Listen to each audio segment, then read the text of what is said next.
Good afternoon, everyone. We'll just wait a couple of seconds to make sure that everyone finds their way to the webinar. We're very glad you could join us here today.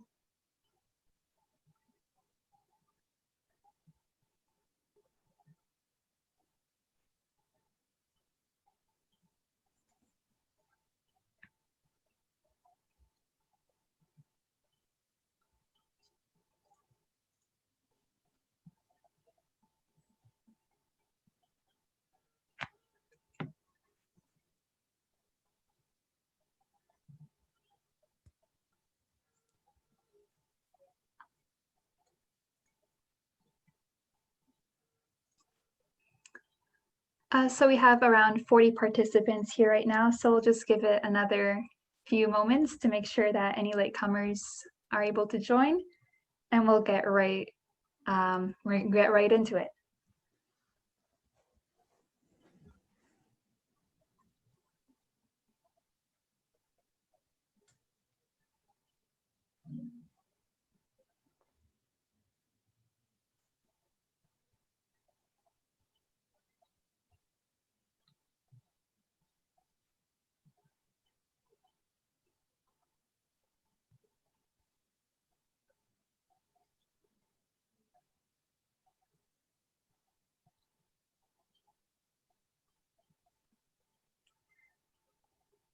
All right, it seems that most people have already joined. Oh, a couple more are joining in. So I think we'll slowly get started, and anyone who comes in a bit late will always be, of course, welcome.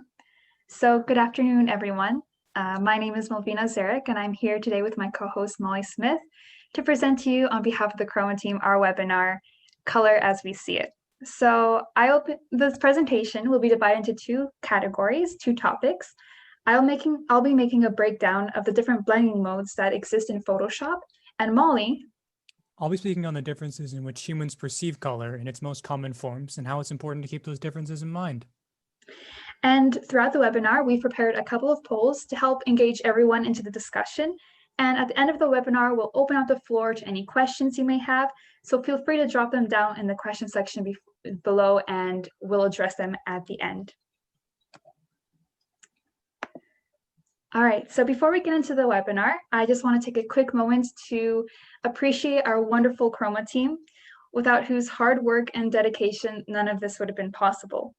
I'd like to especially thank our project manager, Ricky Zhang, our project planner, Sohal Rashid, our blog team, Ricky, Bethel, William, our interview team, Elise and Kaylin, our marketing team, Sohal and Danny, and of course, the webinar team, Molly and myself. They're all present here for the webinar, so I'm really happy that they could be here to experience this with us. Without further ado, let's get right into it. So I'll be talking about the blend modes in Photoshop. Blend modes are a wonderful tool that exists in Photoshop and many art-related programs in the industry, such as Paint Tool SAE, Clip Studio Paint, Krita, and so many more. In the latest versions of Photoshop, there's a total of 27 different blending modes for people to use, and they're all divided into kind of subcategories because they have similar features when they blend. For instance, darken blend modes tend to darken pixels, lighten pixels, lighten blend modes, lighten pixels, and so on and so forth. For this presentation, I'll be kind of going behind the scenes of how some of these blend modes work. But before that, I want to open up a quick poll question. So how often do you use blend modes in Photoshop? I'll give it a few seconds to make sure everyone has a chance to answer.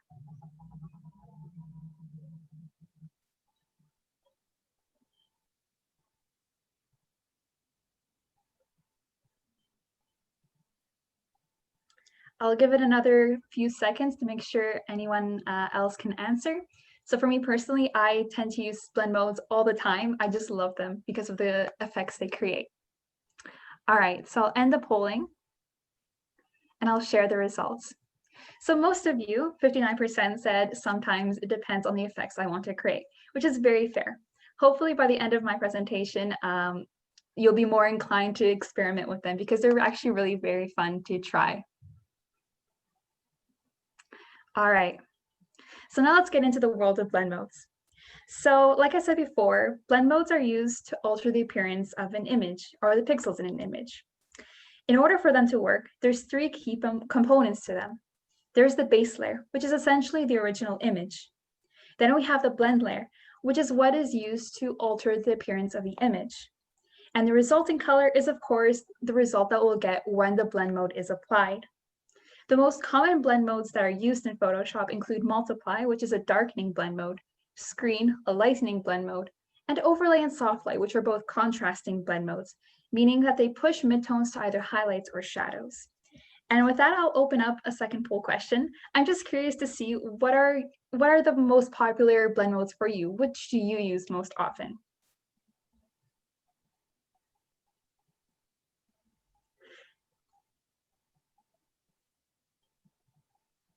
So for me personally, I tend to use multiply and overlay a lot.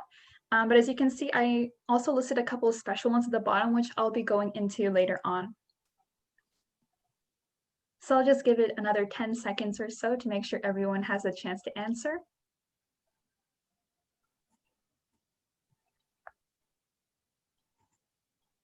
All right, and with that, I'll end the poll.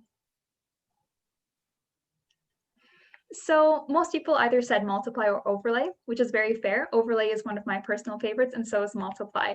Hopefully, at the end of this presentation, you'll be more inclined to experiment with color dodge and the others as well. So now let's get into the math behind blending. So Photoshop works in an RGB color space, meaning that the colors range from a number 0 to 255. In order for the math to work, the luminance values of the colors are converted to a range of 0 to 1, where black will equal 0, white will equal 1, and 50% gray will equal 0.5. This standardized value is applied both to the base and blend colors in order to work. These values are then inserted into formulas for the specific blending modes, which will determine what the resulting color will be. So if you look at multiply, the equation is pretty simple. It's just A times B. A in this case will mean the base layer, while the B represents blending layer. When you multiply the two, if you remember from grade 12 math, when you multiply decimals, you'll always get a smaller decimal value, closer to 0, or in this case, closer to black, which is why multiply will always darken the image. And if you multiply with black, you'll always get black. Screen is kind of similar, but it uses the inverse values of A and B to determine its end result.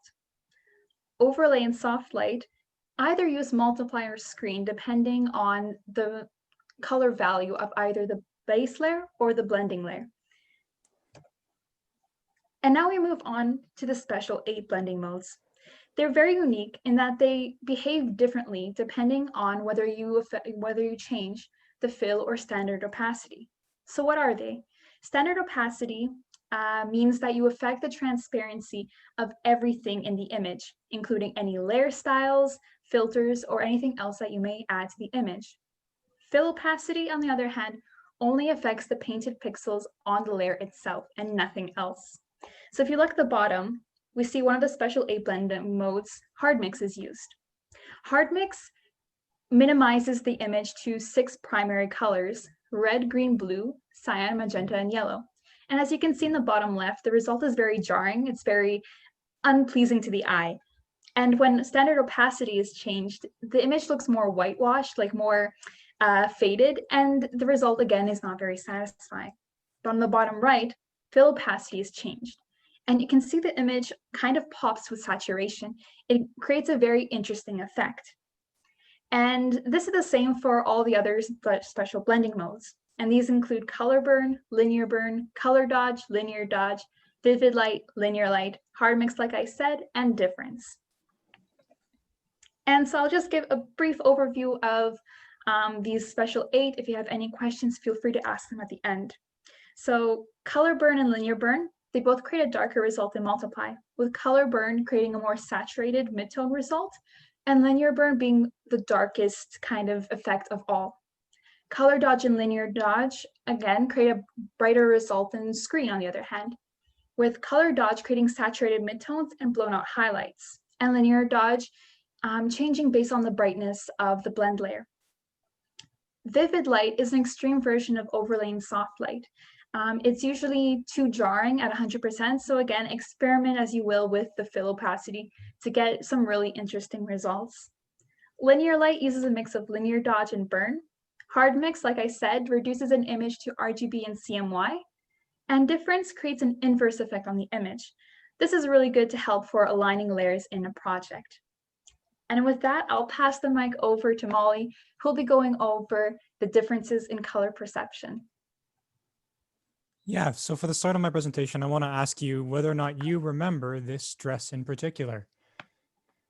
This is a trend a couple of years ago related to this weird phenomenon.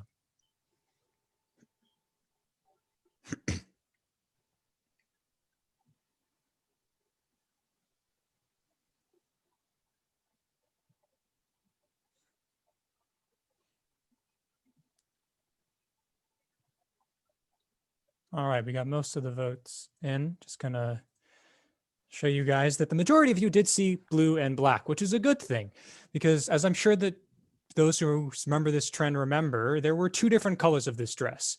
Well, this was surprising to us, to many of us at the time. The difference simply shows how the human perception of color is inherently flawed. Humans can only see a fraction of the visible light spectrum, and it is because of this that the ways in which humans process visual information, we create the possibility for these differences. The variation in lighting that people saw on the dress is under the cause of mainly the picture itself. There were two images of this dress, one where the exposure was massively blown out, creating this sort of white and gold and completely whitewashed background, versus the blue and black version, which was the actual color and picture of the dress. However, there are other causes for the visual differences, such as the device that you're seeing it on or the lighting in the room behind you. Now, why exactly do we spend so much time talking about light when it comes to color? Well, it comes back to our processing of color. The human brain has this habit of taking in all of the visible light available and making it what we see. And thus we must always be vigilant when it comes to light. Next. However, it's not just light that can modify our perception. The most common example of this being color blindness, a condition where the light sensitive cells in someone's retina is different than others and therefore processes light very differently than non-colorblind people. In addition, there's also conditions that can widen the scope of color, such as synesthesia, the ability to see sound as color. These are just two examples, and while they affect a relatively small portion of the population, approximately 8% of some demographics and even fewer in others, it's reasonable to focus on just what most people can see. Next. Of course, all this information about what affects our perception wouldn't be helpful if not for some sort of use for it. When it comes to how light affects what we see or the ways in which we interact with color, it's important to remember three important factors. Firstly, the area you're around it. Whenever someone is looking at something, everything is being registered with their eyes at once. So a cyan poster on a blue wall will look darker as the two colors kind of blend together. Or if something's in a room with a very yellow hued bulb, there's a good chance that that white wall is going to look more tan. Secondly, when you see those ads with individual colored backgrounds and a singular vivid object, that's both created because the object is bigger, but also because it massively stands out from the background. You're completely popping it in comparison to the others. And lastly, it's important to remember that no one sees the same thing. Everyone, everywhere, sees the world just a little bit differently. Thus, you can't make something universally appealing. So do what you can to make the best thing you can, and then make sure that people who don't have the same ability as you can see your awesome thing too. Next. Thank you very much for coming thank you for coming. If anyone has any questions about our perception of color or about blend modes, please ask us now. Yeah, we'll open up the floor now to any questions and concerns you may have. So feel free to drop them in the question section below.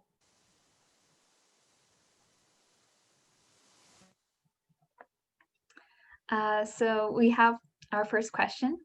So does the usage of some blend modes in Photoshop reflect real life lighting values? So in some cases, yes, in some cases, no. It honestly depends on which blending mode you use. For instance, hard light and soft light, they kind of create the effect of either a harsh or a soft spotlight being shone on the image.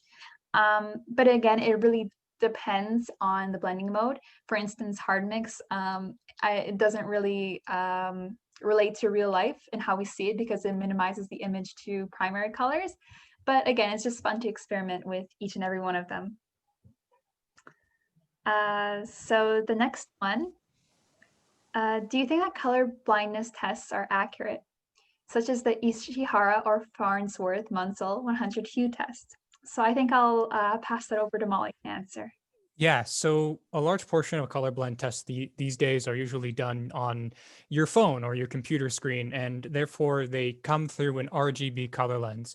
However, for our eyes, we predominantly see through a sort of RGB pseudo receptor in our eyes. So there's not much difference between your actual eyes and the color mode of the digital screen. So tried and true color tests that are taken online are really usually accurate. Though if you are really worried, I recommend getting an actual professionally done color blindness test. All right, we have another question. So I know you took the GCM Photoshop course. This is for me. How much about blend modes did you learn in that class? So honestly, it was a fair amount. The Photoshop course really introduced you to Photoshop as a whole. So you learned a bit of everything, a jack of all trades, if you will. We learned about how to manipulate images, about layer masks, how to manipulate photos undestructively. It was kind of a large range of things that we learned, but blending modes is definitely something that we touched on. But I honestly just, if you have photography as a hobby, feel free to just go wild, go ham on it. It's honestly a very rewarding thing to experiment with blend modes. So the next question is a very sweet one. What is your favorite color? So I think Molly and I can both answer this one. So for me personally, I've always loved the color blue. I'm a huge blue fan. I'm a big fan of the color black. All right. And then we have another question. Are there any blending modes that were originally based in analog photography? Yes, actually a couple of blend modes are based on traditional processes. I believe screen is one of them. And I can't think of the others right off the top of my head, but I'll be sure to get back to you on that. But yeah, each of the blending modes kind of works and is based off of something else. So where hard light is based off of a harsh spotlight, different blending modes are based off of different kind of origins. So there's definitely some inspiration from original and traditional analog photography. And I think with that, we'll start wrapping up the presentation. So again, thank you. Thank you so much for joining us here today. I know that during these times of COVID, it's really hard to take the time out of your schedule to come on and listen to other people present. So we greatly appreciate it. If there's any other questions that we've missed, we'll be sure to get back to you as soon as possible. And with that, I want to thank you on behalf of the Chroma team for coming. Have a good day, everyone.